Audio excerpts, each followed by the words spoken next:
Bonjour à tous, bienvenue à nouveau dans cette formation IRLégal.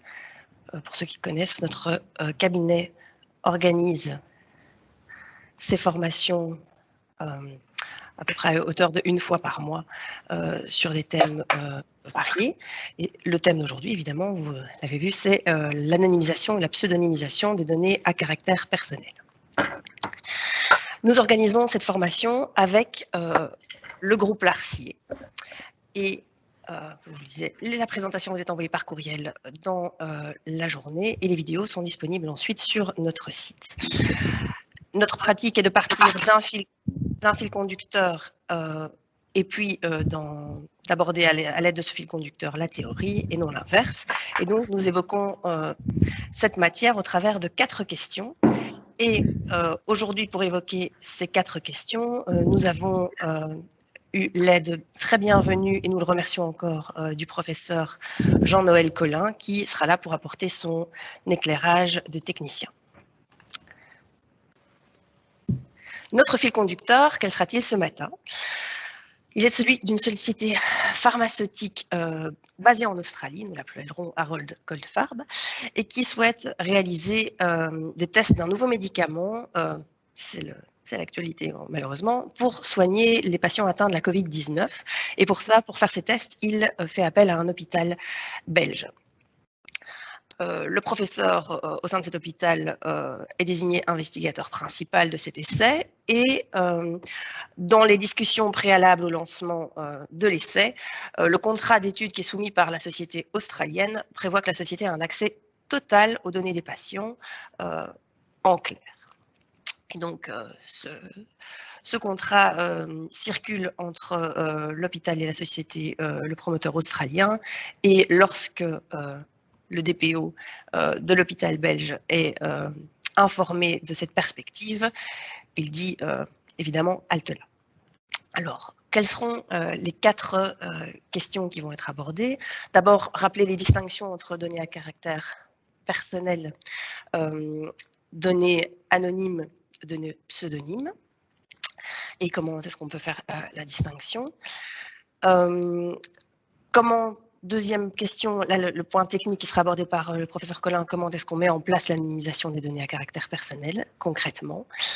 Troisième point, le règlement sur les données à caractère non personnel, quelles sont ses particularités, comment est-ce qu'on le combine avec le RGPD. Et quatrième point, une tentative de synthèse et une mise en perspective avec les enjeux actuels qui sont en particulier l'arrêt Schrems.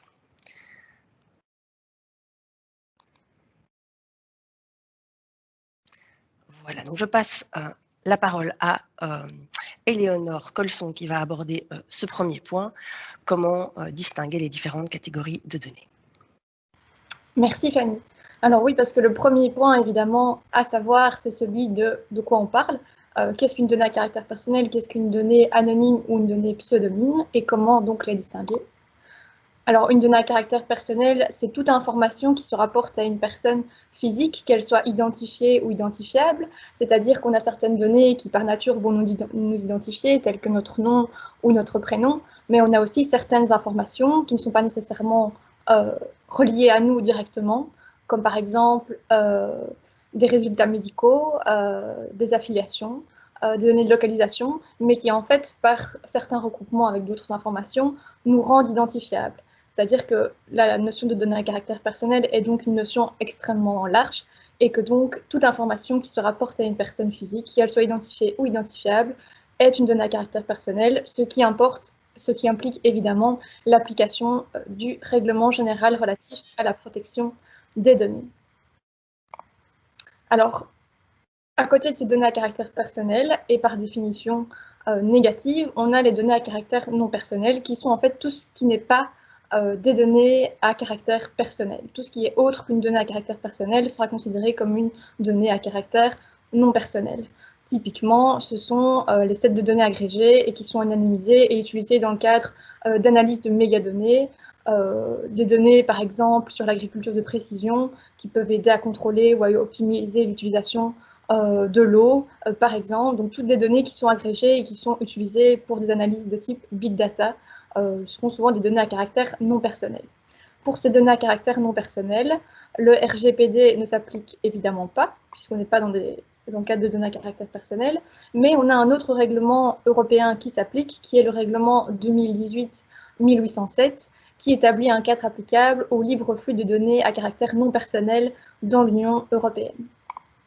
Pour en revenir à notre fil conducteur, on va évidemment avoir, dans le cadre de l'essai clinique qui est mené, toute une série de données à caractère personnel sur les patients sujets de cet essai qui vont être traités.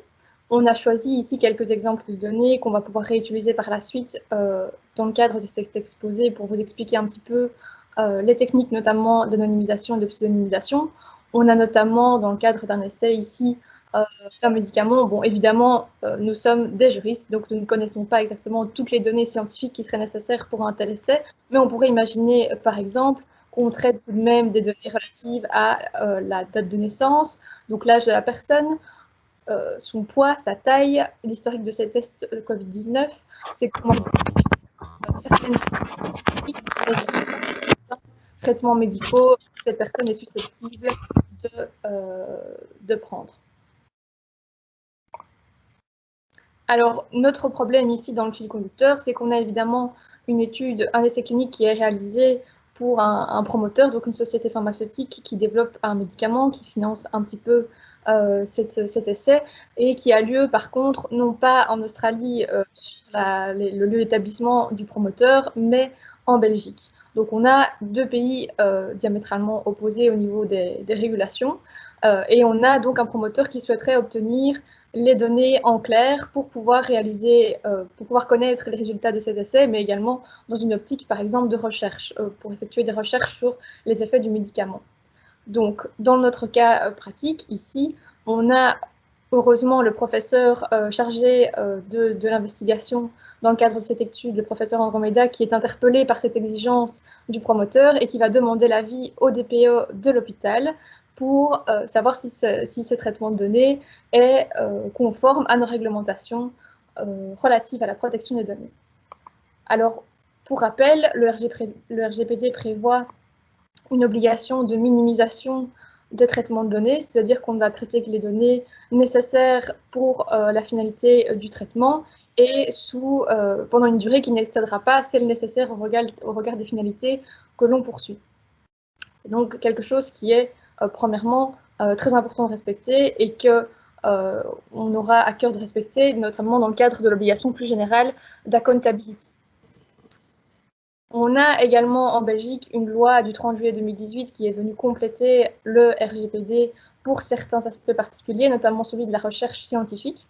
Et dans cette loi du 30 juillet 2018, il est prévu que le responsable du traitement dans le cadre d'une finalité de recherche scientifique, doit anonymiser ou pseudonymiser les données après leur collecte.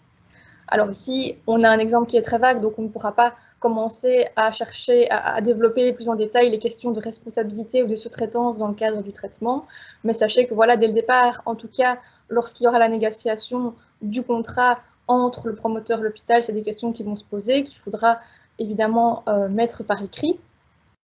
Il faudra bien les déterminer et en plus, comme on est dans le cadre de toute façon d'une recherche scientifique, a priori dans ce cas-ci, on aura cette question de l'anonymisation et on le verra pour d'autres aspects, notamment liés à la récente jurisprudence Schrems 2, vont nous pousser en fait à utiliser ces techniques d'anonymisation ou de pseudonymisation.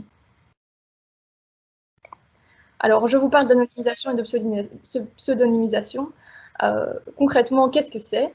Eh bien, on a deux procédés qui vont permettre en fait de cacher des données, sauf que dans le cadre d'une pseudonymisation, on a un procédé où on ne peut plus attribuer les données à une personne concernée, mais que des informations supplémentaires existent toujours, qu'elles sont conservées séparément de manière sûre en ayant recours à des mesures techniques et organisationnelles telles que par exemple le chiffrement, mais que l'on pourrait toujours attribuer à une personne si on additionnait ces informations supplémentaires. Tandis que dans le cadre d'une anonymisation, les données ne peuvent plus être attribuées à une personne donnée, même en utilisant des données supplémentaires. C'est-à-dire qu'on bascule complètement dans des données qui ne sont plus à caractère personnel. On sort donc du champ d'application du RGPD, contrairement à la pseudonymisation, où, comme je le disais, on ne peut plus attribuer les données à une personne, à moins qu'on puisse, sans avoir recours à des informations supplémentaires, mais qui, elles, existent encore. Pour ce qui est de notre fil conducteur, on va reprendre un petit exemple pour montrer un petit peu aussi. Déjà, à ce stade-ci, quelles sont les difficultés concernant l'anonymisation, et parfois, on peut penser qu'on anonymise des données alors qu'en fait, elles sont simplement pseudonymisées. On a, dans le cadre de cette étude réalisée par l'hôpital Hilltop en Belgique, un jeune stagiaire graphiste qui en fait va être chargé de réfléchir à une technique d'anonymisation des données des patients, par exemple. Et cette technique, en fait, sera très simple. Il va copier les données des sujets de l'étude issues de la base de données patients de l'hôpital dans un fichier Excel. Et puis, il va retirer de ce set de données les numéros d'identification et ne conserver que les autres données, comme le poids, la taille, etc. Donc, il se dit que voilà, comme on n'a plus le numéro d'identification du patient, on n'a plus le nom, on n'a plus le prénom, on ne pourra plus les identifier. Sauf qu'en fait, il y a un premier point d'attention lorsqu'on anonymise des données, c'est qu'il faut faire attention à la combinaison de bases de données.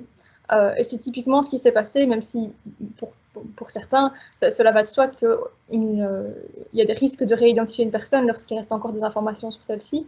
Mais sachez que le 9 juin 2020, la justice de paix du canton de Forêt a rendu une décision sur le sujet, puisqu'en fait, on avait un utilisateur de la STIB qui avait n'avait pas pointé sa carte STIB lors d'un de ses trajets.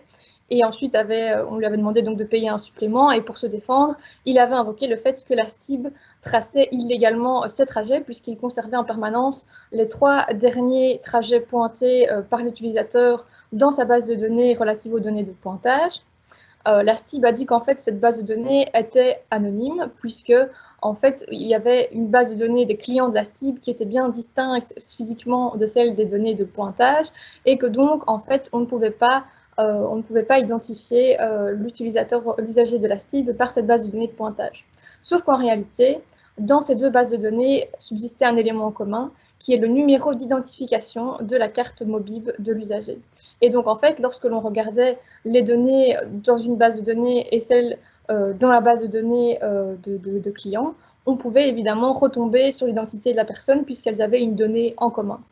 Donc, par conséquent, le juge a conclu que le RGPD s'appliquait puisqu'il y avait en fait des données à caractère personnel. On n'avait pas des données à caractère non personnel de pointage, puisqu'il y avait une corrélation possible de la base de données de pointage avec la base de données de clients. Alors, attention aussi aux possibilités d'inférence lorsqu'on croit avoir anonymisé des données. Et pour en revenir en fait juste à notre exemple précédent par rapport aux corrélations de base de données, c'était évidemment le cas de notre fil conducteur, du stagiaire qui pense qu'en fait en scindant les 2 bases de données, en enlevant certains éléments identifiants, on va avoir quelque chose d'anonyme. Non, puisqu'en fait on a dans la base de données des patients les mêmes données concernant un patient. Il suffira en fait de comparer les deux et de corréler les informations pour retomber sur l'identité du patient, ce qui est évidemment pas une technique d'anonymisation valable, en tout cas efficace. Attention aussi donc aux possibilités d'inférence. Sur ce point, il y a eu un scandale assez important en 2006 lorsque les utilisateurs d'AOL ont vu leurs données de recherche divulguées par AOL, et en fait on avait simplement, au lieu de mettre l'identifiant de l'utilisateur, mis un attribut numérique pour les désigner. Sauf qu'en fait, pour certaines recherches de personnes, celle-ci était à ce point précise sur les préférences, la localisation de la personne, même parfois liée à son nom de famille. Donc, imaginez quand vous cherchez votre nom sur Google, qu'on a pu, de par cet ensemble de données qui sont reliées à un seul même attribut numérique, déterminer qu'en fait, c'était telle personne, c'était donc une dame vivant en Géorgie, et donc vraiment les données de recherche reflétaient et permet en fait d'inférer qui elle était par rapport à sa vie privée. Donc voilà les 2 premiers risques qui sont ceux de corrélation et d'inférence, que nous allons voir plus en détail évidemment et de façon plus technique avec M. Collin. Je te repasse la parole, Fanny, pour la suite. Donc, merci Éléonore. Donc, c'était utile de rappeler le cadre légal et quels sont les risques auxquels on fait face. Et maintenant, pour les juristes dans l'assistance, quels sont les textes qui peuvent nous guider sur les méthodes à appliquer. Donc, on a le texte du RGPD qui qui, comme tout le reste du RGPD, ne prescrit aucune technologie précise. Est-ce que des textes sont venus préciser ça?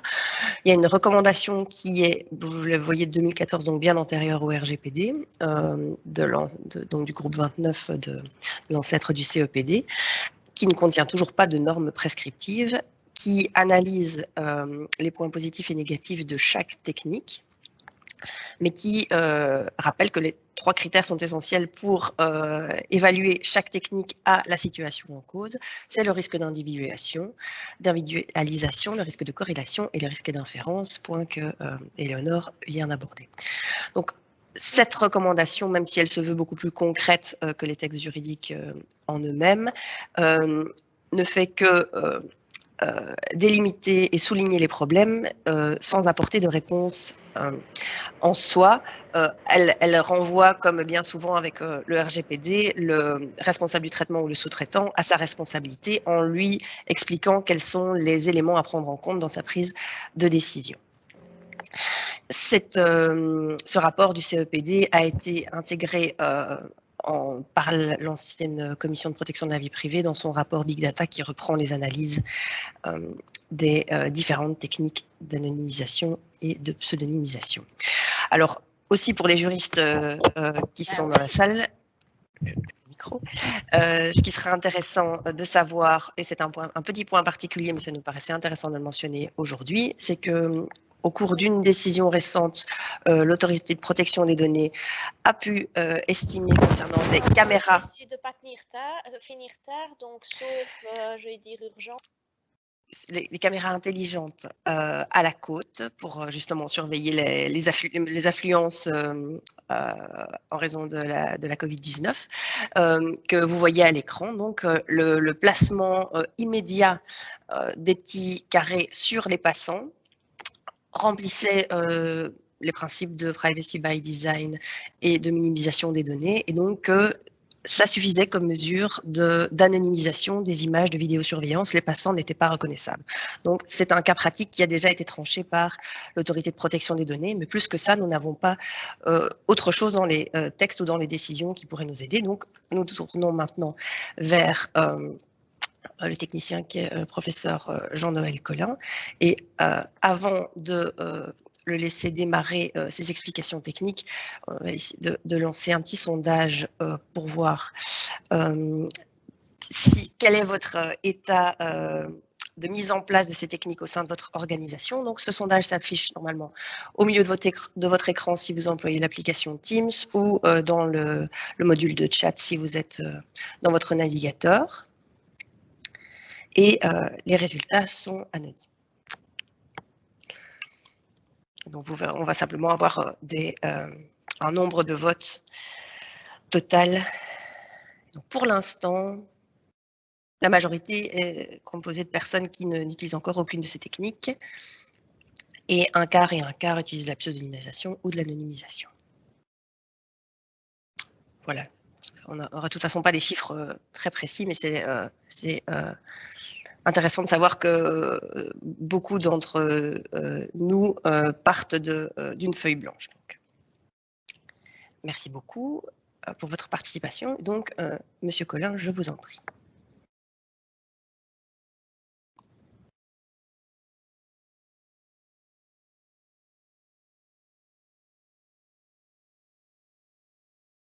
Je ne vous entends pas encore, Monsieur Collin. Bonjour à tout le monde. Donc effectivement, je suis informaticien, donc pas juriste, et donc je vais vous parler de choses qui pourront peut-être paraître un peu indigestes à 8 h du matin. J'en suis désolé. Donc commencer peut-être sur cette idée du big data. Et c'est évident qu'aujourd'hui, on est confronté à une explosion de données de toutes sortes, qui proviennent de sources diversifiées, dans des formats diversifiés, qui sont produites par des sources officielles véridiques, d'autres qui sont produites par des sources parfois un petit peu farfelues. Et donc, ce monde du big data, finalement, décrit cette situation où on est face à une explosion de données qui, d'un point de vue technique, pose quand même des défis importants, parce que pour les moins jeunes d'entre nous, vous vous souviendrez peut-être des vieilles disquettes qu'on utilisait il y a très longtemps, qu'on a remplacé après par des disquettes un peu plus solides, et puis par des disques durs, et puis par des CD-ROM. Et puis on voyait là-dessus la capacité des unités de stockage augmentées. Aujourd'hui, on va chez MediaMarkt, on achète un disque d'1 terabyte presque comme un paquet de frites. C'est à peine plus cher. 1 terabyte, c'est quand même, il faut s'en rendre compte, c'est 1000 milliards de caractères qu'on va stocker sur ce support. Et aujourd'hui, on considère qu'on est de l'ordre de la production annuelle de milliards de caractères de données, d'ensemble de données. Ce qui veut dire que ça induit vraiment des défis extrêmement importants au niveau technique quant au stockage de ces données, vraiment de pouvoir stocker tous ces ensembles de données, d'avoir des unités de traitement suffisamment puissantes, et puis des outils d'analyse qui permettent aussi de traiter toutes ces données. Mais ça veut aussi dire qu'il y a une prolifération d'informations à droite ou à gauche, et cette prolifération, qui n'est pas toujours très contrôlée d'ailleurs, pose un vrai risque de corrélation, d'inférence, d'information, même par rapport à quelqu'un qui aurait correctement protégé ces données. Il y a de plus en plus de risques de voir apparaître quelque part sur la planète des informations qui pourraient être croisées, et donc qui permettraient alors de désanonymiser ou de réidentifier certaines des données qui avaient été stockées. Donc, quelques mots de vocabulaire rapidement peut-être. Donc, le dataset, c'est un ensemble de données. Alors, si on veut simplifier, voyez ça comme une feuille Excel. C'est un ensemble de lignes, un ensemble de colonnes. Chaque ligne représente un enregistrement et chaque colonne représente une caractéristique. Si on prend le cas d'étude de tout à l'heure, chaque ligne correspond à un patient, et dans chaque colonne, on a enregistré son poids, sa date de naissance, sa taille, et ainsi de suite. Donc, chaque colonne représente un attribut, autrement dit une caractéristique, et ces attributs, seuls ou en combinaison, peuvent permettre d'identifier, soit directement, soit indirectement, un individu dans la base de données. Mon numéro de registre national, par exemple, va permettre de m'identifier directement, mais même d'autres attributs pris ensemble, par exemple, vont aussi me permettre, même si individuellement, ne me permettraient pas de m'identifier. Donc, on va différencier différents types d'attributs en fonction de leur capacité à identifier plus ou moins facilement une personne dans ce dataset. On appellera alors un attribut sensible un attribut qu'on ne veut pas pouvoir relier à une identité. Donc, typiquement, dans le cas de notre étude tout à l'heure, moi, je prendrai l'exemple de la comorbidité. On peut dire cette information de comorbidité, on veut qu'elle figure dans le fichier, mais sans qu'on puisse réellement la rattacher à un individu en particulier. Et donc, on retrouve ces deux grandes techniques dont on a déjà parlé, l'anonymisation, qui consiste à transformer la donnée pour la rendre impossible à relier à une identité, quels que soient les moyens, et la pseudonymisation, on a un moyen d'inverser ce processus de désidentification. Je voudrais souligner quand même quelques difficultés un peu plus contextuelles aujourd'hui. Je parlais de l'explosion des données, de la collecte parfois débridée aussi des données, pas très raisonnées d'ailleurs, mais aussi le fait que ces données sont publiées, là, bon, l'open data de très bons aspects, mais dans ce mouvement de publication ouverte d'informations, bien, ça veut dire qu'on met à disposition des informations qui auparavant seraient restées dans le giron fermé de certaines organisations. Ici, c'est rendu public, mais avec éventuellement un risque qu'elles soient utilisées pour être croisées avec d'autres informations, et donc réidentifier certains des enregistrements. Et malheureusement, sur Internet, une fois qu'on a publié quelque chose, le rattraper, c'est mission impossible. Donc, ça veut dire qu'il faut vraiment être prudent avec la publication, la mise à disposition d'informations. Et donc, j'insiste, à mes yeux en tout cas, le concept de données anonymes reste relatif. Il peut être anonyme aujourd'hui, mais ça n'empêche pas que demain, suite à la publication d'autres informations, à d'autres connaissances, eh bien, on puisse désanonymiser une information qui l'est. Les risques pour la vie privée, finalement, quand on est face à un jeu de données, c'est d'une part l'individualisation, autrement dit la possibilité dans mon fichier d'identifier les lignes, les enregistrements qui sont relatifs à une personne, à un individu. Donc, je prends mon fichier d'études cliniques et même si ça a été anonymisé, je suis capable de relier certaines lignes à des participants à l'étude. La corrélation, le fait de pouvoir lier au sein de mon fichier des lignes qui se rapportent à un même individu, et l'inférence, la capacité à déduire de nouvelles informations. Si je prends par exemple le cas des médicaments qui sont pris, le cas des médicaments qui sont pris va me permettre d'inférer probablement les pathologies dont la personne peut souffrir. De la même manière, on peut raisonnablement, à partir de la taille et du poids, déduire le sexe de la personne. Donc il y a moyen comme ça d'inférer des informations, même si elles ne se trouvent pas directement dans le fichier. Alors, anonymiser les données, comment va-t-on procéder? Eh bien, il y a déjà deux manières au niveau de la mise à disposition des informations. Il y a d'une part ce qu'on appellera l'anonymisation statique, c'est-à-dire que moi, je possède mon jeu de données, je l'anonymise de manière statique. Autrement dit, je produis un fichier anonymisé et ces données anonymisées sont publiées. Ce sont bien ces données anonymisées qui sont publiées. Elles sont anonymisées, je dirais, d'une certaine manière, une fois pour toutes, en tout cas avant la publication. Donc, ça veut dire que j'ai fait mon travail d'anonymisation indépendamment de l'exploitation qui va en être faite par la suite, alors que dans un mode d'anonymisation statique, on va essayer d'être plus fin en anonymisant en fonction du traitement qui va être, en fonction de l'exploitation de la requête d'accès qui a été faite. Ce qui veut dire qu'on pourrait utiliser des critères d'anonymisation différents en fonction de l'interrogation, donc de l'exploitation, de l'extraction des données qui est faite. Il y a deux grandes approches à l'anonymisation de données. D'une part, c'est l'appauvrissement des données. Et donc, l'idée, c'est de faire disparaître du jeu de données certains éléments, soit parce qu'ils seraient trop révélateurs de la participation ou de l'inclusion de certains individus, ou permettre trop facilement d'en reconstituer d'autres. Donc, on parle alors de suppression. Parfois, la seule solution et on le verra dans un exemple juste ensuite, la seule solution pour anonymiser le jeu de données, c'est de supprimer certaines valeurs, parce que par exemple, dans mon tableau, j'ai une valeur qui est son numéro de registre national, et ça clairement, ça identifie la personne.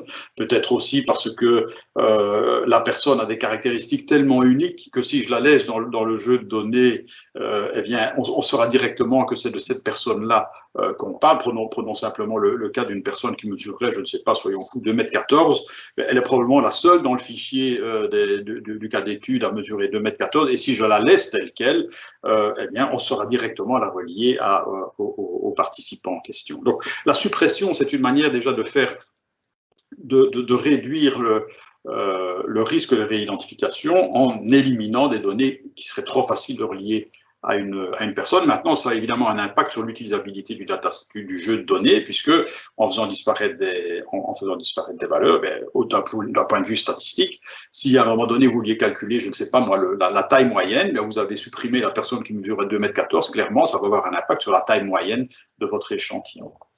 Le masquage consiste aussi à appauvrir les données, mais cette fois en masquant certaines parties. Je prends ici le cas d'une adresse mail. Si vous ne voulez pas révéler le contenu de l'adresse mail, bien vous pouvez masquer certains caractères à l'intérieur de cette adresse, ce qui montre qu'on a toujours une adresse mail, mais néanmoins elle devient inexploitable et je ne peux pas la relier à une personne. Alors, évidemment, ce type de masquage ne s'applique que aux attributs textuels, où on va remplacer les caractères par cet attribut, par cet astérisque, par exemple. Une question qui se pose aussi, c'est le fait, est-ce que je préserve ou non la longueur? Parce qu'il ne faut pas perdre de vue que la longueur, elle donne aussi un indice. Imaginons que mon adresse soit jnc@gmail.com et que je l'ai masqué en disant jstarc@gmail.com, bien, vous n'aurez pas beaucoup de recherches à faire pour retomber sur moi, alors que si d'office j'ai masqué les adresses email de manière à respecter une longueur fixe, bien, vous ne disposez pas d'informations de longueur et donc c'est plus difficile de remonter alors vers une adresse correcte. La généralisation, on parle alors ici de dégradation des données. La généralisation va consister à éliminer les valeurs précises des attributs pour les regrouper en plages de valeurs. Et donc, plutôt que de garder, par exemple, votre âge, on va regrouper les personnes par groupe d'âge. Et donc, on va remplacer toutes les personnes qui sont entre 20 et 30 ans par la plage 20 et 30 ans. Et donc, là où on avait un âge 23, 27, 29, on va remplacer cet attribut-là par 20 à 30. Et donc, on fait disparaître le détail de chacun des enregistrements. Ça s'applique aussi bien pour des valeurs numériques que pour des valeurs non numériques. Ici, il faut accorder une certaine attention quant au nombre d'enregistrements par classe, parce que de nouveau, si on procède ici par âge et qu'on définit des classes, je ne sais pas, entre 0 et 20, 20, 40, 40, 60, 60, 80, 80, 100, 100 à 120, mais vraisemblablement dans la classe 100 à 120, vous risquez de trouver assez peu de personnes, ce qui permettra ici aussi assez facilement de retomber, de réidentifier les participants à l'étude. Donc, peut-être que les classes 100 à 120, il vaudrait mieux la fusionner avec celle 80 à 100 et donc faire une classe 80 à 120 de manière à avoir suffisamment de personnes dans cette classe.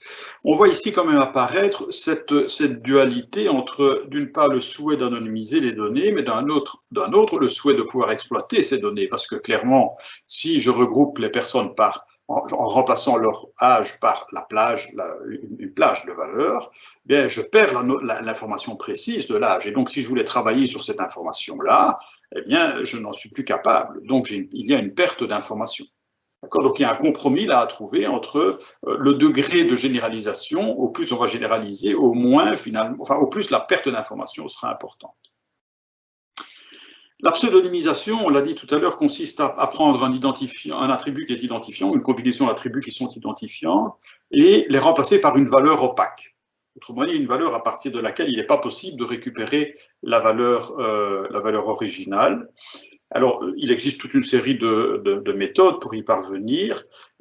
Un point d'attention ici encore, c'est est-ce qu'on doit préserver le lien entre les différents enregistrements. Supposons que M. Dupont se trouve 2 fois dans le fichier. Évidemment, Dupont, on va considérer que c'est identifiant et on va vouloir masquer. Donc, on va pseudonymiser M. Dupont. On va dire, je remplace Dupont par un 2, 3, 4. Et effectivement, un 2, 3, 4, rien ne me dit que c'est M. Dupont. Oui, mais si M. Dupont apparaît à 2 endroits dans le fichier, est-ce que je remplace 2 fois Dupont par un 2, 3, 4 ? Ou est-ce que la première fois, il s'appellera 1, 2, 3, 4, la deuxième fois 5, 6, 7, 8 ? Bien, tout dépend de la nécessité de pouvoir établir des liens entre les différents enregistrements. Si vous n'avez pas besoin des liens, peu importe qu'on pseudonymise différemment. Si vous avez besoin de maintenir les liens, évidemment, il faudra s'assurer que la méthode de pseudonymisation en tienne correctement en compte. Au passage, un petit exemple. Donc ici, vous voyez un pseudonyme. Donc, différents types de pseudonymes peuvent être choisis. On peut prendre un pseudonyme aléatoire. Hein, vous remplacez Dupont par 1, 2, 3, 4 ou par X, Y, Z, peu importe. On l'a choisi au hasard. Si ce n'est pas choisi au hasard, ça veut dire que je sais comment vous l'avez choisi et donc je peux désanonymiser. C'est trop facile. On peut utiliser la cryptographie, faire du chiffrement. Et donc, avec une clé, je calcule l'attribut chiffré, mais ça veut dire que si quelqu'un met la main sur la clé, il est capable de faire le chemin inverse. Donc, ce sera certainement pas anonyme puisqu'on peut l'inverser. Une autre tactique, c'est d'utiliser les fonctions cryptographiques de hachage. Alors, je ne vais pas rentrer dans le détail de la cryptographie et du hachage, mais l'idée d'une fonction de hachage, par définition, c'est de disposer d'un mécanisme de transformation à sens unique. Donc, vous pouvez prendre une valeur quelle qu'elle soit. Ici, j'ai mis mon nom, Jean-Noël Collin, et en la passant dans la valeur de hachage, j'obtiens le truc tout à fait obscur là en dessous, qui est un excellent pseudonyme. Puisque si vous remplacez dans votre fichier Jean-Noël Collin par cette valeur, bien malin, celui qui pourrait dire que ça me correspondait. Surtout que la manière dont ce pseudonyme a été calculé est réellement impossible à inverser. Pour autant que vous ne connaissiez pas les noms des personnes qui ont participé à l'étude. Parce que si vous savez que j'ai participé à l'étude, il vous suffit de calculer l'empreinte, le hash de mon nom et vérifier que ce hash ne se trouve pas dans le fichier. Et patatras, vous m'avez retrouvé dans le fichier. Donc là aussi, il y a des précautions à prendre dans ces processus de pseudonymisation. D'autres manières aussi de dégrader les données, autrement dit d'empêcher ou de rendre difficile leur réidentification, c'est d'effectuer des permutations à l'intérieur du fichier. Autrement dit, vous avez enregistré M. Dupont, M. Durand et toute une série d'autres personnes dans votre fichier, et mais vous allez inverser la taille et le poids de M. Dupont et de M. Durand. D'accord? Donc, M. Durand récupère la taille et le poids de M. Dupont et inversement. Ce qui veut dire que même si on arrive à identifier les enregistrements, on aurait une information qui n'est pas correcte, puisque ce n'est pas la taille de M. Dupont ni celle de M. Durand, on les a inversées. Ce qui est intéressant dans cette approche, c'est que les données statistiquement restent valables, puisque lorsque vous allez faire la moyenne de la taille, la moyenne du poids, vous trouverez toujours les mêmes valeurs, simplement, elles ne sont plus rattachées à la bonne personne. Et si le fait de se rattacher ces valeurs à la bonne personne ne vous intéresse pas, eh bien, c'est une manière aussi d'anonymiser les données, d'empêcher qu'on puisse remonter à la personne à qui elles appartiennent. Le bruitage, c'est une autre technique qui consiste alors aussi à dégrader les données par une modification de celles-ci. Autrement dit, on ne va plus garder les données telles quelles. J'ai pu enregistrer que votre taille, c'était, je ne sais pas moi, 1,77 m, mais je vais les modifier en y ajoutant un bruit, une distorsion. Et évidemment, il faut que ce bruit soit ajouté de manière suffisamment intelligente pour garder les propriétés de l'information, pour qu'on puisse continuer à les exploiter derrière. Et donc, par exemple, si je dois faire des analyses statistiques, il faut que le bruit que j'ai ajouté, il faut que si j'ai rajouté 1 cm à une personne, j'en ai retiré un autre à l'autre, pour que au total, la moyenne, par exemple, ou d'autres paramètres statistiques restent valides. Mais c'est une manière aussi de procéder, c'est de bruiter l'information, de l'altérer selon des règles bien conçues pour maintenir leur caractère exploitable tout en ayant supprimé les valeurs précises. Une autre approche consiste aussi à ajouter des données synthétiques, autrement dit, j'ai un jeu de données et pour le rendre anonyme, je vais le compléter par je ne vais pas dire par des fausses données, parce que si les données sont fausses, je ne pourrais pas en faire grand-chose. Donc, par des données synthétiques, autrement dit, des données que je vais produire artificiellement. Et donc, ça veut dire que je dispose à ce moment-là de mécanismes qui vont me permettre de générer des données crédibles, plausibles, que je vais ajouter à mon dataset, qui vont me permettre alors de travailler. C'est par exemple le genre d'approche qu'on va utiliser lorsqu'on fait de l'intelligence artificielle, l'apprentissage artificiel. On a besoin de jeux de données et pour lesquels on n'a pas nécessairement toujours le volume nécessaire. Et donc, on va produire des données synthétiques en s'assurant évidemment qu'elles soient d'une qualité suffisante pour pouvoir effectuer le traitement qui en découle. C'est pas nécessairement évident, évidemment, parce que ça veut dire qu'on veut produire des données de manière artificielle tout en conservant leur utilité. Et donc, ça veut dire que le processus de création doit vraiment être particulièrement soigné et extrêmement bien validé. Mais ça permet, de nouveau, de rajouter à votre dataset de base des données complémentaires de manière à préserver un anonymat des données originales. On parle aussi d'agrégation de données, où là, finalement, on se dit que l'enregistrement individuel n'est pas important. Ce qui est important, c'est des classes d'enregistrement. Et donc, on va regrouper des données, par exemple, des données de plusieurs patients pour ne constituer plus qu'une seule ligne dans mon fichier. Et donc, on fait disparaître là directement les valeurs individuelles. De nouveau, l'utilité ici de ce mode de dégradation dépend de l'exploitation réellement que l'on veut faire, puisque si à un moment donné, vous voulez retourner vers un patient parce que vous avez découvert, je ne sais pas, l'une ou l'autre conséquence dans son traitement, bien, en ayant agrégé les données, ça devient impossible de remonter vers le patient original. Donc, l'approche générale à l'anonymisation, finalement, et c'est vraiment une approche qui est très générale, elle consiste d'abord à se poser la question, les données que je vais mettre à disposition, à qui vais-je les rendre disponibles? Est-ce que c'est un cercle privé? Est-ce que je suis sûr que ce cercle restera privé? Ou est-ce que je vais les rendre vraiment disponibles publiquement, dans une politique d'open data, par exemple? La question étant souvent de se dire, est-ce que le choix que je fais aujourd'hui restera valable plus tard?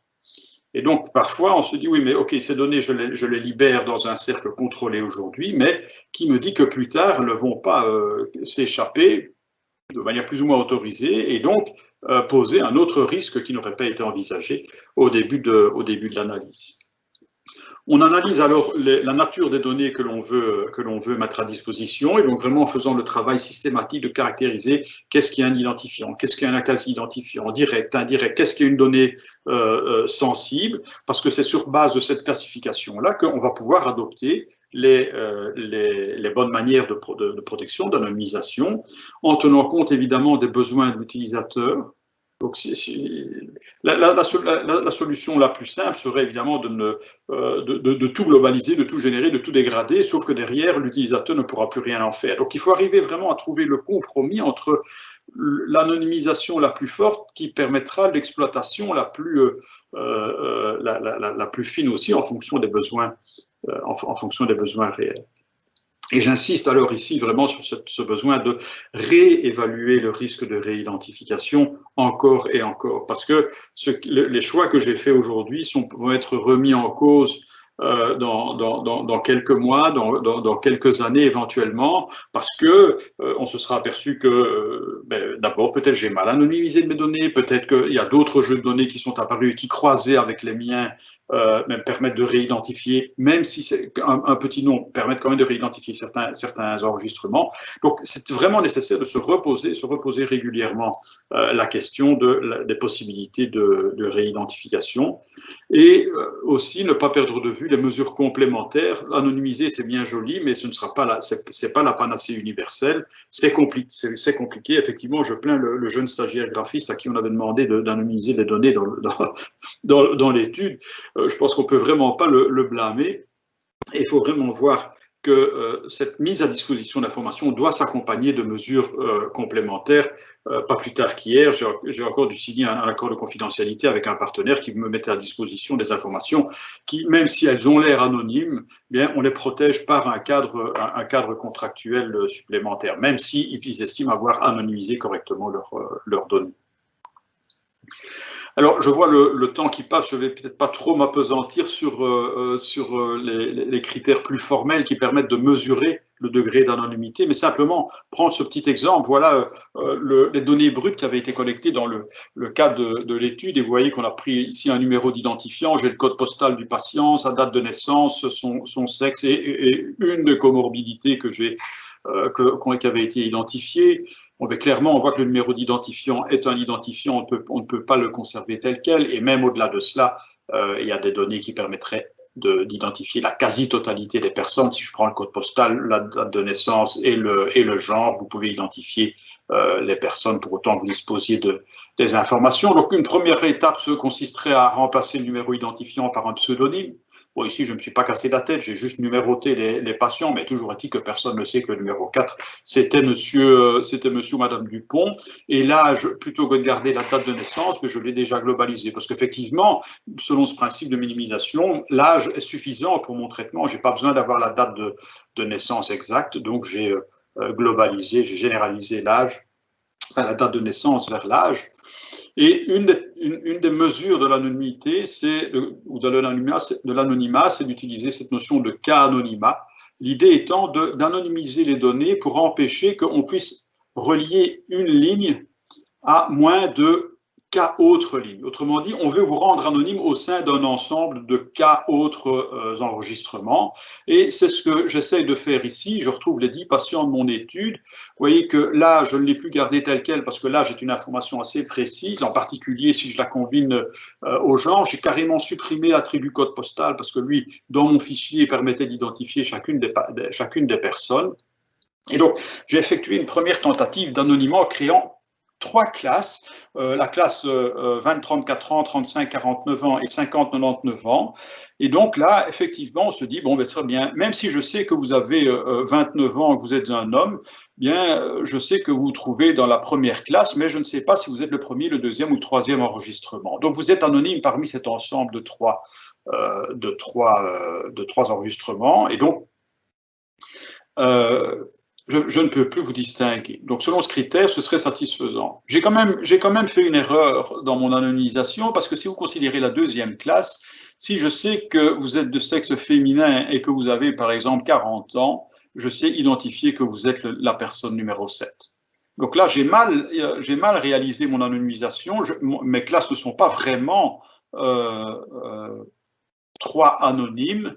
Et donc, pour que ce soit 3 anonymes, il faut que je revoie mes classes. Et ici, vous voyez que j'ai fait des classes de 20 à 34, 35, 45, 46, 99 ans. Et là, effectivement, aucune des lignes ne peut être dissociée, ne peut être identifiée ne peut être séparée des autres lignes qui se retrouveraient dans la même classe. Ça, c'est une manière de vérifier l'anonymisation des données en vérifiant qu'au sein de chaque classe, on ne peut plus distinguer une ligne par rapport aux autres membres de la même classe. C'est le cas anonymat. Évidemment, au plus la classe comporte de membres, au plus vous avez dû dégrader vos données. Vous voyez qu'ici, les plages d'âge sont déjà assez larges. Alors, par rapport à ce travail, il y a un autre problème qui se pose, et vous voyez que si je sais que vous avez 29 ans, que vous êtes un homme, je sais aussi que votre comorbidité, c'est l'obésité. Il n'y a aucun doute là-dessus, puisque toutes les personnes de cette classe ont cette valeur-là d'attribut. Et donc, le problème qui se pose, c'est qu'on a un manque de diversité de l'attribut sensible au sein de la classe. Et donc, pour remédier à cela, on va faire attention aux critères qui s'appellent la L-diversité, qui vise à introduire ou à s'assurer qu'il y a une diversité suffisante pour les valeurs d'un attribut sensible au sein de la classe, ce qui va me forcer à revoir complètement ma découpe en classe et dire maintenant, voilà, je vais agréger les personnes différemment. Et vous voyez que j'ai encore fort appauvri mes données, puisque maintenant, je n'ai plus que 2 classes de données. D'accord. Donc, par rapport aux 3 classes, quand je me préoccupais uniquement du 3 anonymat, j'ai voulu avoir une diversification des attributs, ici, la comorbidité dans les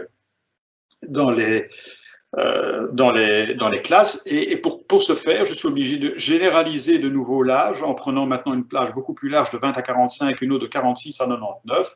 Et alors, dans ce cas-là, dans les 2 classes, j'ai effectivement au moins 3 comorbidités différentes. Donc, même si je sais que vous avez 29 ans, vous êtes un homme, bien, je ne saurais pas déterminer si votre comorbidité, c'est l'obésité, l'hypertension, une maladie hématologique ou du diabète.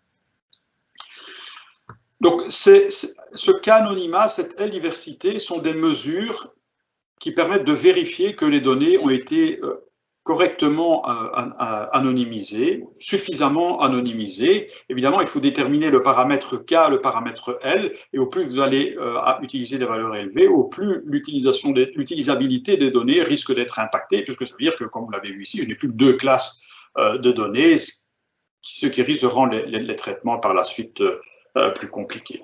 Je vais passer sur la T-proximité, juste pour vous dire qu'au niveau... Donc, le pauvre stagiaire graphiste, évidemment, lui demandant ce travail, c'était vraiment le prendre en traître, le pauvre. Je pense que pour anonymiser des données, il faut effectivement des gens qui sont experts dans le domaine, qui vont à la fois très bien connaître la nature des données, ce qu'on peut en faire, mais aussi connaître les techniques d'anonymisation et probablement aussi utiliser des outils appropriés. J'en liste ici un certain nombre. Certains sont libres, d'autres sont payants, mais l'idée est chaque fois de disposer d'un espèce d'atelier dans lequel je suis capable de caractériser mes jeux de données, d'identifier les différents, de caractériser chaque type d'attribut pour, à partir de là, décider de l'application de certaines méthodes d'anonymisation, de certains critères de validation de l'anonymisation pour vérifier que, notamment des critères de cas anonymat, de L-diversité et ainsi de suite, sont bien respectés. Donc, ces outils vont permettre quelque part d'industrialiser le processus d'anonymisation. Honnêtement, sur le cas des 10 exemples que je viens de vous présenter, j'ai déjà passé quelques heures rien que pour essayer d'anonymiser ces jeux d'exemples et j'ai dû les triturer pour que finalement ça colle réellement à des techniques. Donc, clairement, utiliser des bons outils, c'est certainement très utile. Et aussi, peut-être se tourner vers des normes, des documents, des guides pratiques. J'en mentionne 2 ici. Notamment le guide de l'ENISA. L'ENISA, c'est l'Agence européenne de la sécurité des réseaux et des systèmes d'information, qui a publié un guide sur les meilleures pratiques de pseudonymisation. Il est disponible librement. C'est aussi la norme ISO 20889, qui reprend, elle aussi, toute une série de techniques pour ce qu'ils appellent de manière globale la déidentification des données. Donc, on ne parle pas uniquement de pseudonymisation, d'anonymisation, c'est vraiment des données qui vont permettre de désidentifier, de casser le lien entre les informations stockées. Donc, on va aller bien au-delà du calcul du pseudonyme, ce qui est uniquement couvert dans le rapport de l'ENISA, mais parler aussi des techniques de chiffrement, des techniques d'échantillonnage. Donc, vraiment un ensemble de mesures pour identifier les données, donc supprimer le caractère identifiant de celle-ci. Je vois le temps qui passe. On n'aura probablement pas le temps mais de beaucoup discourir sur la cryptographie, mais sachez que même des données chiffrées rendues inintelligibles par une opération de chiffrement peuvent être exploitées. Pensez simplement au vote électronique. Lorsque vous soumettez un bulletin de vote électronique, ce bulletin est chiffré, mais il est néanmoins possible de le comptabiliser sans aller voir ce qu'il y a dedans, sans le déchiffrer. Ça veut dire que derrière, il existe des mécanismes cryptographiques qui permettent de manipuler les objets chiffrés et de calculer des valeurs à partir de là, sans pour autant aller voir le contenu. On ne va pas aller plus loin sur le sujet, mais si ça vous intéresse, n'hésitez pas à me recontacter. Quelques cas de réidentification, de nouveau très rapides, un peu comme on l'avait présenté sur le cas d'AOM, mais qui illustrent finalement tous le fait que même si, a priori, le jeu de données que j'avais conçu, que j'avais mis à disposition, paraissait strictement anonyme, eh bien, le fait de le recroiser avec d'autres informations sur lesquelles on avait pu mettre la main va me permettre de désanonymiser certaines données. Ici, on prend le cas Sweeney, dans lequel les chercheurs avaient acquis une liste d'électeurs pour une vingtaine de dollars et puis avaient utilisé d'autres données anonymisées, soi-disant, provenant d'hôpitaux. Et on s'apercevait que, en fait, le triplet, donc simplement les trois valeurs, le code postal, la date de naissance et le sexe, permettaient d'identifier 87% de la population. Donc, connaissant ces trois paramètres, je peux identifier la personne.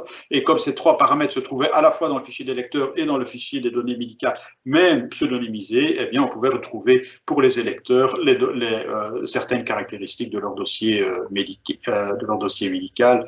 Au niveau Netflix, même chose. Netflix publie de manière anonyme ici une centaine de millions d'évaluations de films qui sont soumises par leurs utilisateurs, formidable.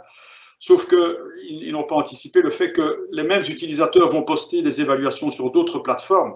Et donc, même si les évaluations sur Netflix sont publiées de manière anonyme, en croisant simplement l'information ça m'a plu, ça m'a pas plu, et le moment où ça a été fait, on va voir sur la plateforme ici le site IMDb, qui est une base de données de films avec les appréciations des utilisateurs, et on arrivait à recoller les deux informations et donc à déduire par là, dans certains cas, des centres d'intérêt, y compris politiques, religieux ou autres. Je pense que si on veut rester dans les délais, je vais peut-être passer simplement sur ces derniers cas et alors repasser la main pour la fin de la présentation. Alors, merci M. Collin pour cette présentation très complète et très compréhensible. Je pense qu'on y va tous beaucoup plus clair sur les différentes techniques et le degré attendu pour obtenir une certaine anonymisation. Alors, pour repasser un petit peu dans un pan plus juridique, on va en revenir au RGPD, puisque, en fait, c'est vrai, de ce qu'on a vu ici, on pourrait se dire que c'est très difficile d'atteindre l'anonymisation. Est-ce que c'est vraiment même possible d'arriver à un seuil où la donnée n'est plus du tout identifiable et que le procédé est totalement irréversible, tel qu'on le définit d'une façon plus technique? Alors, au niveau du RGPD, on a en fait un considérant numéro 26 qui nous dit qu'il faut tenir compte des moyens raisonnablement susceptibles d'être utilisés par le responsable du traitement ou par toute autre personne pour identifier la personne directement ou indirectement. Donc, c'est-à-dire qu'on a quand même quelque chose qui est cadenassé. On a les moyens raisonnables qui peuvent être mis en œuvre pour réidentifier la personne qui doivent être pris en compte. On ne peut pas non plus imaginer tous les moyens, on ne peut pas couvrir tous les risques potentiels. Il y aura toujours un risque résiduel. Ce qui veut dire que pour qu'une donnée soit à caractère personnel, il n'est pas nécessaire que la donnée permette à elle seule d'identifier la personne concernée. Alors, pour notre fil conducteur, on va avoir un cas très particulier. Donc voilà, exemple un petit peu farfelu, je vous l'accorde, mais on aura une personne qui, dans le cadre de l'étude, est guérie du Covid-19 grâce au traitement. Cependant, cette personne va présenter par la suite une séquelle du Covid assez inhabituelle qui serait que sa couleur d'yeux va changer. Donc, conséquence pas trop désastreuse, mais tout de même assez impressionnante. On imagine donc que cette donnée est récoltée dans le cadre de l'étude et qu'en fait, petit à petit, on se rend compte que la personne est peut-être la seule au monde à avoir présenté cette séquelle. Alors, on a beau avoir anonymisé du mieux qu'on peut les sets de données tout en gardant une utilité qui est de savoir s'il y avait des séquelles du Covid-19. on ne pourra pas à un moment donné arriver à anonymiser de telle façon, puisqu'on a une personne qui se révèle être la seule atteinte de cette séquelle, de cet effet secondaire au monde. Donc on n'aura beau anonymiser tant qu'on veut, on n'aura pas pu prévoir ce risque résiduel. Alors au niveau des techniques d'anonymisation qui sont préconisées par le CEPD, donc au niveau européen, on a la liste des techniques dont plusieurs que M. Collin a pu nous évoquer sont évidemment reprises dans cet avis, elles sont toutes explicitées et on admet tout de même dans cet avis que la technique a des limites et qu'il n'y a pas d'ailleurs une technique qui est préconisée sur les autres. On liste l'ensemble des techniques qui existent et on dit aux responsables de traitement qui sont chargés d'anonymiser qu'il faut prendre en compte les objectifs du traitement de données qu'on souhaite, mais qu'on doit toujours repenser aux spécificités techniques et au fait qu'il n'y aura pas une technique qui est mieux qu'une autre. Il faudra penser au cas par cas sa technique et évidemment qu'il y aura toujours un risque résiduel pour les personnes concernées d'être réidentifiées. On n'a pas une technique qui est écrite dans le document du groupe 29 comme un moyen d'obtenir une anonymisation efficace et parfaite. C'est-à-dire qu'il faudra évidemment aussi réévaluer régulièrement les risques de réidentification des personnes par rapport aux techniques qu'on aura mises en place, puisque les technologies évoluent et donc c'est évidemment pas le rôle du législateur d'arrêter ces indications sur une technologie précise, c'est de nous dire que voilà, c'est à nous d'avoir une démarche proactive et de vérifier et réévaluer régulièrement les risques de réidentification des personnes concernées dont les données auraient été anonymisées. Alors, au niveau de l'autorité de protection des données, on a également une recommandation qui concerne non pas l'anonymisation des données, mais la destruction des données. Cependant, on peut tout de même en tirer un élément par rapport à l'anonymisation, puisqu'on a l'APD qui nous dit qui nous conseille de faire tester le risque de réidentification des données par du personnel qui serait indépendant de celui qui a procédé à l'anonymisation. Donc ça, c'est un autre conseil. Ce serait non pas de soi-même retester retester ces techniques d'anonymisation, mais de demander à un tiers de le faire pour avoir un point de vue indépendant et permettre de voir si le risque de réidentification se matérialise ou non. Alors, au niveau toujours juridique, on a également un arrêt de la Cour de justice de 2016 qui est revenu sur la notion de données à caractère personnel et où la question était de savoir si une donnée était bien identifiable ou non.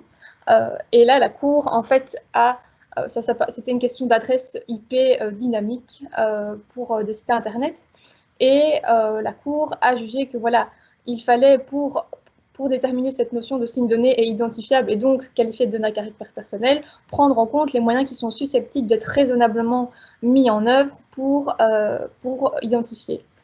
On sera dans quelque chose qui est identifiable si cette réidentification est possible par des moyens légaux ou au niveau des possibilités qu'impliquerait une action judiciaire vis-à-vis de ces données.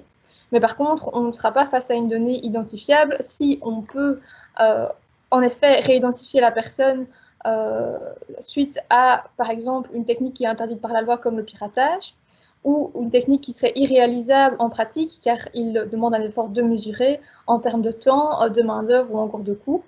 Et on ne sera pas non plus dans quelque chose qui est identifiable ou dans le cas où on a une possibilité vraiment négligeable ou purement hypothétique de réidentifier les données.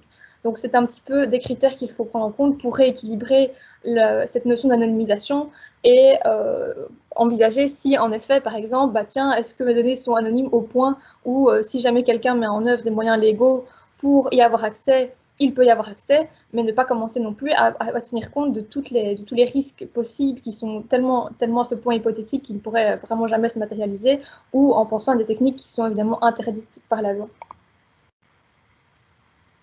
Alors, troisième point de cet exposé sur lequel on va passer très brièvement, c'est les traitements de données à caractère non personnel.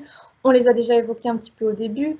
Dans notre cas pratique, on pourrait imaginer que l'hôpital, que la société pharmaceutique décide d'étudier de nouveaux paramètres qui sont liés aux conditions météorologiques, comme par exemple la durée quotidienne d'ensoleillement, les effets qu'elle pourrait avoir dans le cadre d'un traitement médical ou encore les critères de pollution atmosphérique et de comparer par exemple les données des patients en Belgique avec celles d'une étude qui aurait été préalablement réalisée en Australie. Alors, est-ce que pour autant, on peut se dire que, tiens, on laisse tomber le RGPD puisqu'on est dans le cadre de données à caractère non personnel?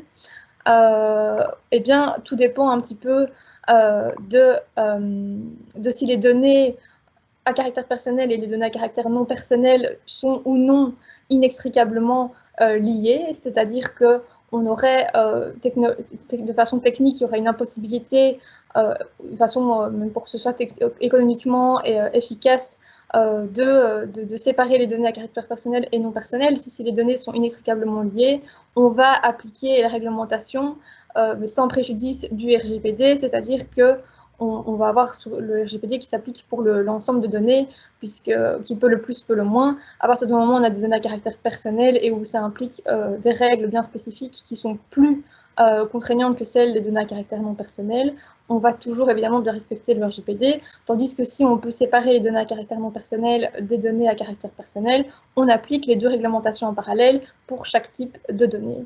Donc je vais revenir brièvement sur, dans le cadre des données à caractère non personnel, 3 types de règles qui s'appliquent, qui sont reprises dans le règlement de 2018 relatif au flux de données à caractère non personnel. On a des règles qui interdisent les exigences de localisation des données, qui prévoient que les données doivent rester disponibles lorsque des autorités compétentes demandent d'y obtenir un accès, mais encore des règles relatives au portage des données. Comme le temps presse, je ne vais pas revenir en détail là-dessus. Mais donc pour notre cas pratique, si les données des nouveaux paramètres étudiés par l'hôpital sont repris dans le même ensemble de données que les données à caractère personnel, et qu'il serait vraiment coûteux, par exemple, si on a des degrés d'ensoleillement qui sont différents selon les patients même, ou si ce serait vraiment techniquement ou économiquement peu efficace de les séparer, on va avoir un ensemble de données inextricablement liées, ce qui fait qu'on va devoir bien respecter le RGPD lorsqu'on traite les données, c'est-à-dire lorsqu'on va les transférer notamment vers l'Australie. Tandis que si on a une donnée qui se rajoute par la suite et que d'un coup on se dit bah tiens, on aimerait bien simplement avoir ce paramètre global qui est la pollution atmosphérique en Belgique, à l'endroit où est situé l'hôpital au moment de l'étude, et que cette donnée transite par la suite, on aura un ensemble de données à caractère non personnel distincts, donc non liées aux données à caractère personnel, où là on pourra simplement respecter les règles en matière de flux de données à caractère non personnel. Nous en venons à la dernière partie de cet exposé et je redonne la parole à Fanny. Merci Éléonore. Alors, merci pour de dégager un petit peu plus de temps dans votre matinée pour assister à la fin, mais si vous n'avez pas le temps, n'hésitez pas à quitter la réunion, on vous enverra de toute façon l'enregistrement. Donc, en synthèse, après toutes ces explications très intéressantes, que peut-on en retenir? Que des données non personnelles sont des données qui sont soit non personnelles depuis l'origine, soit qui ont été anonymisées. Et donc, si c'est anonymisé, c'est irréversible et que le RGPD n'est pas applicable. Parce que ça, c'est évidemment la conséquence que les juristes, nous aimons pouvoir en tirer, parce que ça libère de pas mal d'obligations. Et que les données pseudonymisées, leur caractéristique, c'est que le mécanisme soit réversible et redevienne identifiable facilement, attribuable à une seule personne, et donc là, le RGPD reste applicable. Donc, après toutes ces explications, sans doute qu'on peut se demander si ça présente encore un intérêt de simplement pseudonymiser, de ne pas aller jusqu'au bout et d'anonymiser. Dans certains cas, déjà, ce ne sera pas possible d'anonymiser parce que les données ne seront plus utilisables pour les tuer, par exemple. Mais donc, quel pourrait être l'intérêt de simplement pseudonymiser, de se donner la peine de pseudonymiser? Simplement la sécurité des données. Donc l'avis du groupe 29 déjà précité dit que même si on ne sait pas faire davantage, c'est déjà une bonne mesure de sécurité que de pseudonymiser. Et donc on augmente la sécurité, on limite les risques de violation de données et on limite les risques de devoir notifier une violation de données à l'autorité, mais encore plus aux personnes concernées si on a mis en œuvre des mesures de pseudonymisation. C'est une bonne pratique en matière, par exemple, de data room, dans le cadre d'une due diligence, de ne pas mettre toutes les données à disposition du tiers intéressé. En matière de recherche scientifique, historique et statistique, Éléonore a pu l'évoquer déjà, la loi du 30 juillet 2018 oblige à mettre en œuvre au maximum une pseudonymisation, une anonymisation. Donc là, on a une obligation d'accountability renforcée et dans certains cas, la loi oblige le DPO à remettre un avis sur la méthode utilisée. Toujours dans le cadre de la recherche scientifique, si les données sont pseudonymisées, ça peut, dans certains cas, permettre de considérer qu'une utilisation ultérieure des données pseudonymisées est compatible avec la finalité annoncée initialement et donc permet un traitement ultérieur des données à ces fins de recherche.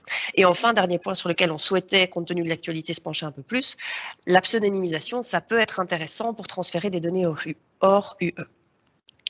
Donc, vous aurez tous étaient au courant probablement, vu que vous vous préoccupez des questions de protection de données, des différentes évolutions, la jurisprudence en matière de transfert des données hors Union européenne.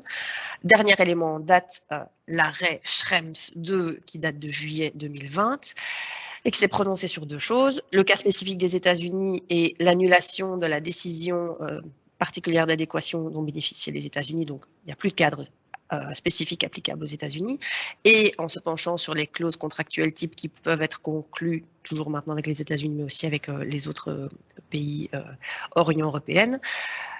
La signature de ces clauses contractuelles types ne se suffit plus à elle seule parce qu'il faut vérifier à la fois la législation du pays de destination pour voir si l'État de destination a des pouvoirs d'ingérence qui lui permettraient d'obtenir d'un co-contractant situé dans ce pays-là la production de données à caractère personnel ou bien de s'arroger ce droit en les consultant automatiquement.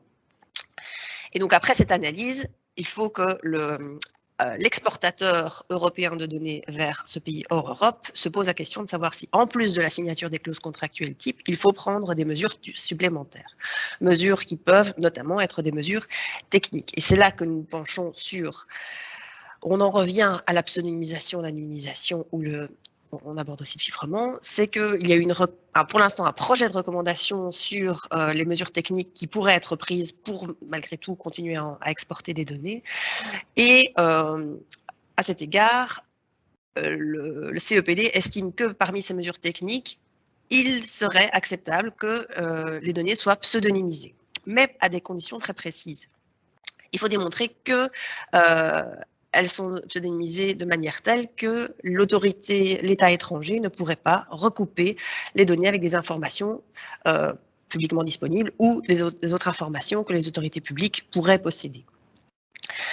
Et évidemment, le dataset qui permet de réidentifier les données pseudonymisées doit, lui, être conservé au sein de l'UE. Il y a plus d'exigences que ça, mais voilà pour faire court. Donc, la pseudonymisation permet de transférer des données hors Union européenne. Et donc, dans notre cas pratique, les résultats de recherche pour un transfert vers l'Australie devront fatalement faire l'objet de cette mesure, probablement faire l'objet d'une mesure complémentaire. Nous n'avons pas encore examiné le cadre juridique applicable aux ingérences étatiques par l'État australien. Alors, si on anonymise les données, c'est aussi une solution, puisque, évidemment, ce n'est pas une mesure technique supplémentaire qui est listée par la recommandation, puisque ça fait sortir les données du champ d'application du règlement général sur la protection des données, mais alors, le transfert peut avoir librement lieu, puisqu'on ne parle plus de données à caractère personnel. Mais troisième méthode qui est bien évoquée par cette recommandation, c'est le chiffrement.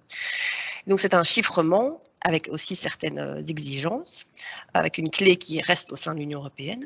Mais ce chiffrement-là, par exemple, dans notre cas de données d'études, eh bien, il n'est pas forcément envisageable puisque le promoteur australien n'aura plus accès aux données en clair, vu que la clé de chiffrement doit rester dans l'Union européenne. Donc, cette méthode, a priori, ne pourrait pas s'appliquer à notre cas pratique, mais elle peut, comme pourrait l'expliquer le professeur Collin pour ceux qui sont intéressés, permettre d'héberger des données dans le cloud de manière chiffrée, mais selon une méthode de chiffrement qui permette encore, malgré tout, d'accéder aux données de manière utile, d'en pouvoir faire des recherches parmi ces données ou de pouvoir les classer. Et donc, cette méthode, qui a priori paraissait totalement excessive et ne s'appliquait qu'à des cas extrêmement limités, pourrait être utile pour transférer des données hors Union européenne. Voilà, on a déjà appliqué à notre cas pratique. Et dernier point, pour ceux qui ont encore une petite minute, les données synthétiques. Éléonore va nous en dire quelques mots, et puis nous passerons aux questions. Oui, alors M. Collin a pu déjà un petit peu évoquer plutôt l'ajout de données synthétiques qui pouvaient contribuer à l'anonymisation de données, mais sachez que les données synthétiques sont de plus en plus exploitées par certaines entreprises qui vous proposent en fait d'insérer votre base de données dans une espèce de logiciel, et ils vont eux-mêmes créer des données synthétiques sur base des données que vous leur fournissez. On a de plus en plus de sociétés qui essayent de faire fonctionner cette technologie, et de plus en plus, évidemment, suite aux conséquences de l'arrêt Schrems et de l'incertitude par rapport au transfert de données en dehors de l'Union européenne. Donc, pour rappel, la synthétisation des données, c'est une technologie où on va simplement on va pomper en fait l'information issue de données réelles, et on va sur base, grâce à un procédé qui aura été entraîné sur du big data, un algorithme qui aura été entraîné sur de nombreux sets de données, créer des nouvelles données en fait, et on va supprimer l'ensemble de données initiales pour créer ce qu'on appelle des données qui sont donc synthétiques et qui pourront donc être librement transférées en dehors de l'Union européenne notamment, ou qui seront en fait complètement anonymisées, puisqu'on n'aura même plus les données d'origine, on aura des données synthétiques qui les remplacent. Comme M. Collin l'a dit, évidemment, tout le monde ne peut pas faire ça. Il faut avoir des technologies qui sont extrêmement bien entraînées, et il faut des prestataires fiables. Mais en tout cas, ces technologies commencent un peu à émerger sur le marché. Des sociétés commencent à proposer ce type de prestations. Et le CEPD, dans un de ses avis de 2020 sur la stratégie européenne pour les données, a considéré qu'il s'agissait d'une technologie prometteuse, sans évidemment consacrer ce type de mécanisme comme absolument fiable, mais en tout cas, il pourrait faciliter l'accès aux données d'apprentissage, donc tout ce qui est l'apprentissage, tout ce qui concerne le big data, mais en tout cas, on pourrait envisager aussi ça comme un palliatif lorsqu'on n'arrive pas à anonymiser des données, de pouvoir recréer des données synthétiques qui garderaient l'utilité des données, tout en vraiment supprimant tout risque d'identification des personnes. Alors sur ce point-là, voilà, si jamais vous avez besoin de plus d'informations, on pourrait éventuellement vous renvoyer vers certains prestataires qu'on connaît dans ce domaine-là. Mais donc voilà, ce serait peut-être une technologie d'avenir qui pourrait également nous aider, à condition qu'elle soit bien effectuée. Et voilà, il faudra évidemment mettre aussi un coût peut-être plus important si l'on veut utiliser une technologie de ce type, mais peut-être une solution d'avenir. Je pense que... Merci beaucoup, Éléonore. Donc, nous avons fini. Merci pour votre patience.